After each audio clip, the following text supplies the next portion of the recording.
From Hollywood, it's time now for... Johnny Dollar.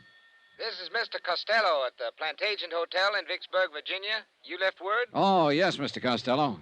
I'm acting for Eastern Seaboard Casualty Insurance. You know, investigation. Oh? I understand you had a burglary down there. We sure did, Mr. Dollar. Well, the main reason I wanted to talk to you, Mr. Costello, was to let you know I'm getting the first plane out of Hartford as soon as the weather clears. You're coming here to Vicksburg? Yes, that's right. Eastern Seaboard Casualties asked me to investigate the burglary for them. Good. Then I'll expect you when I see you. And I'll be there.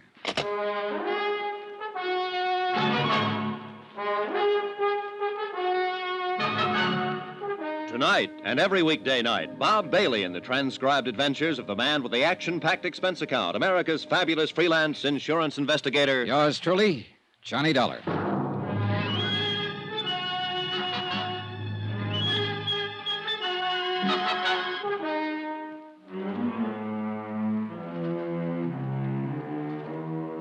Expense account submitted by Special Investigator Johnny Dollar to the Chief Accountant, Eastern Seaboard Casualty Insurance Company, Providence, Rhode Island.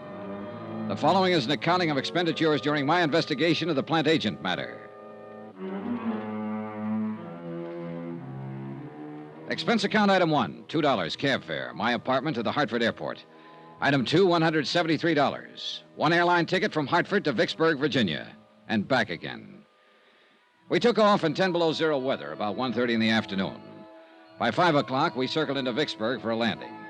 Item 3, $5 cab fare to the Plantagent Hotel, 3 miles outside of town.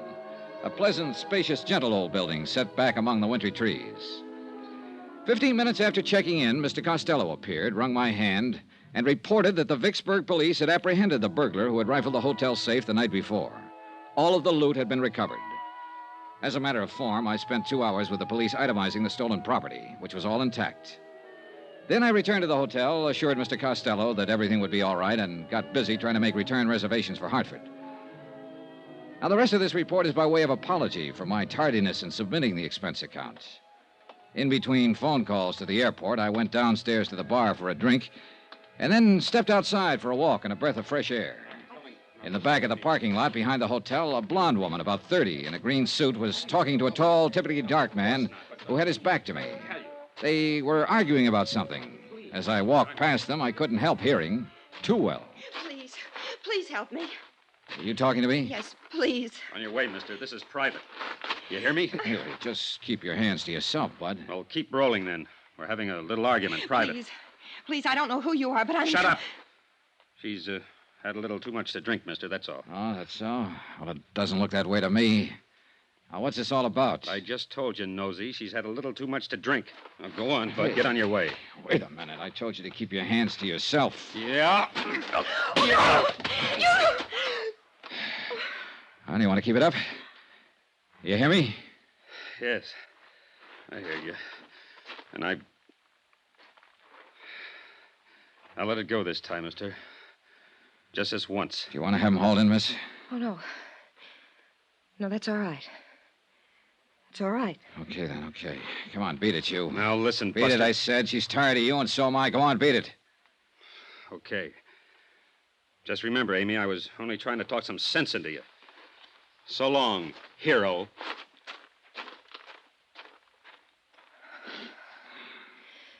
Thanks. Thank you very much. That was awfully kind of you. Okay, did he hurt you? Yes.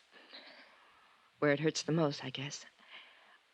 I'll never get accustomed to being disappointed in people. Oh, well, he didn't look like your type anyhow. So why don't you just... Oh, I'm sorry. Hey, look now. This is just the end of everything. Everything. Yeah, I know. Well, maybe it looks that way, but maybe it isn't. I'm sorry. I'm very sorry to have caused you all this trouble. That's okay. It must look rather cheap and dingy. I mean, I don't know what I mean. Well, look, let me ask you something. Did you really have too much to drink tonight? No. No, I only had one drink with him. All right, then maybe you'll let me buy you one. How about it? You're very kind. You look like you should be with someone for a little while right now. So what do you say? How about it? You're a very kind man.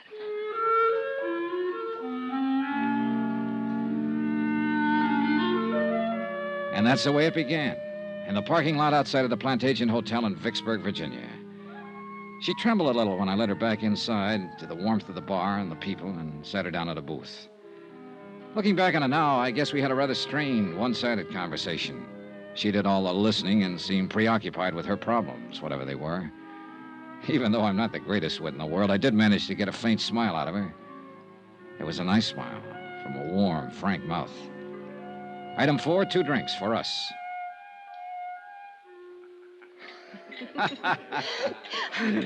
That's cute. Hey, see there?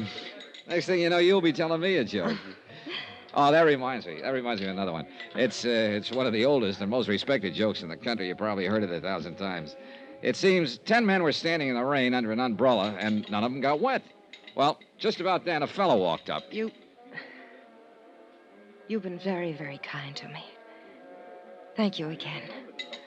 Well, I'm glad you feel better. Miss, Are you, from here in Vicksburg? No, my home's in Hartford, Connecticut. I flew down here this afternoon on business. I'm waiting for a flight out. Oh. What's your name? Johnny Dollar.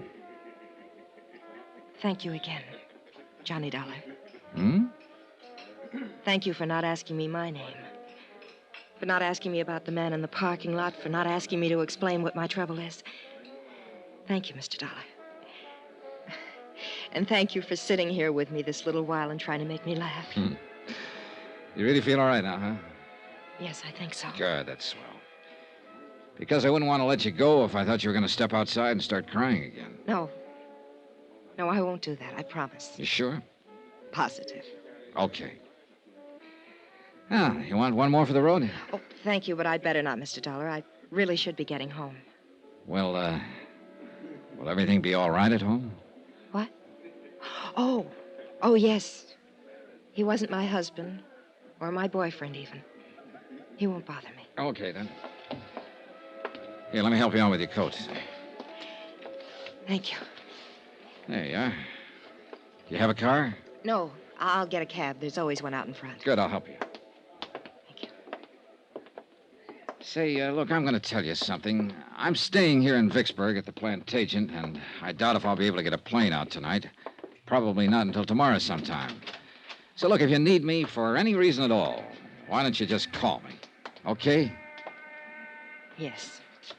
Thank you. Good. Cab, taxi. You're still worried about him, aren't you? Why do you say that? The way you looked around when we stepped outside here just now? Would you like me to see you home? Oh, no, thank you.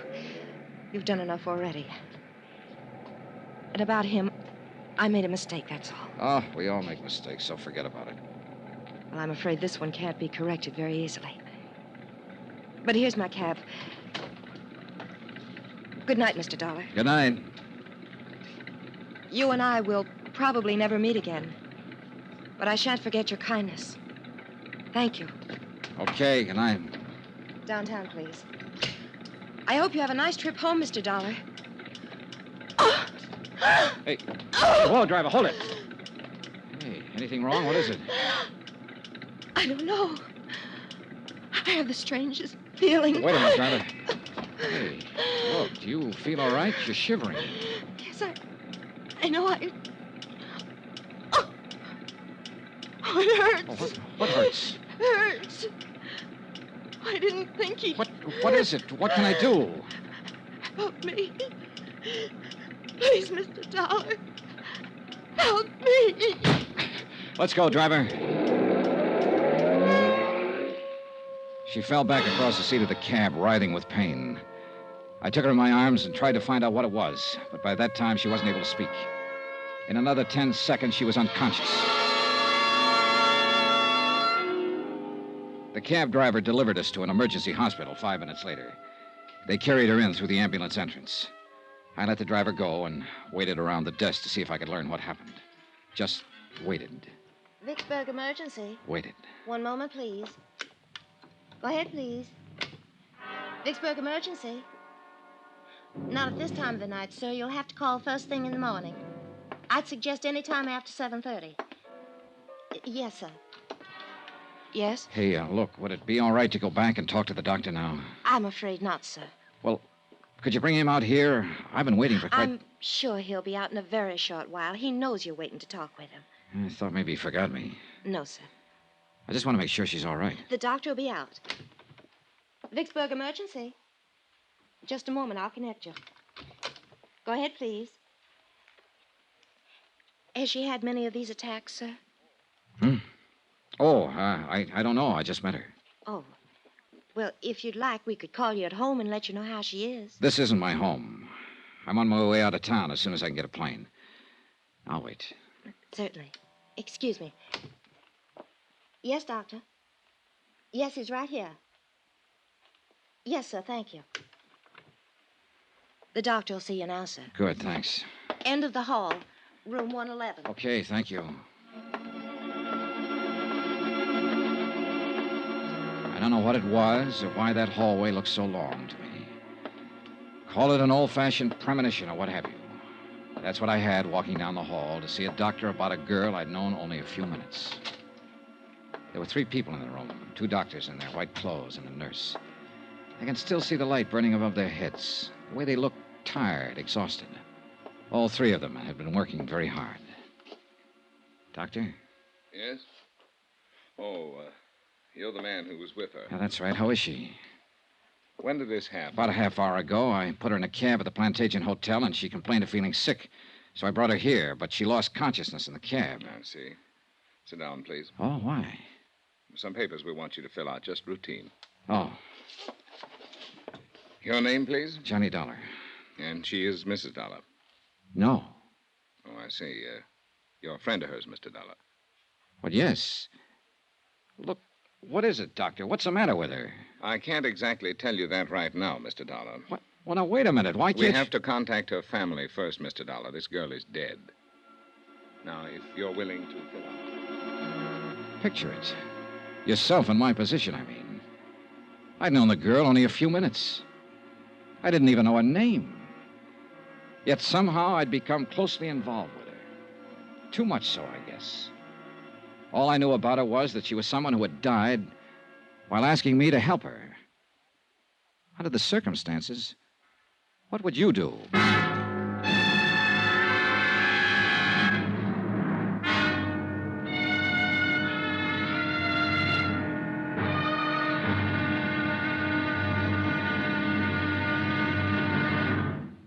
Now, here's our star to tell you about tomorrow's exciting episode of this week's story. Tomorrow, how can you help a dead girl? Somebody had to help her. And guess who? Join us, won't you? Yours truly, Johnny Dollar.